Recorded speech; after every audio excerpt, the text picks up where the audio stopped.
આ ગાજરાવાડીની મહિલા નથી, મારો પરિવાર છે. મેં પહેલી ચૂંટણી જ્યારે લડ્યો ત્યારથી આ અમુક લોકો એવા છે કે એમના ફાધર મારી જોડે કામ કરતા હતા. અમારા બધાની જોડે મારો પારિવારિક સંબંધ છે. એમની મુસીબત એ મારી મુસીબત છે.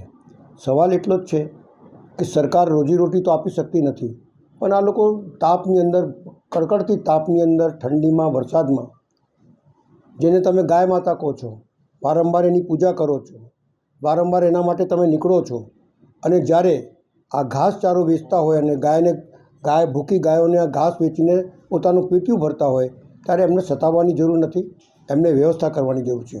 તમે અચાનક આવીને તોડી નાખી, લીધેલું ઘાસ મફતના ભાવમાં જતું રહ્યું.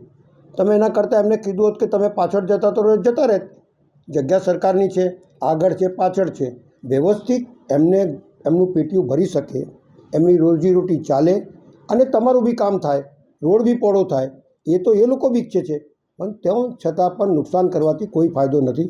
મેં ડેપ્યુટી કમિશનર પાસે જઈ એમને વ્યવસ્થિત સમજાવ્યું છે. કમિશનર આવશે એમને બી સમજાય કે ભાઈ એમને પેટીઓ ભરવા માટે એમની રોજીરોટી ચાલે અને એમને ઘાસ વેચવાની વ્યવસ્થા કરી આપો, એવી મારી માંગ છે, અને એ માટે હું કમિશનરને બી મળીશ.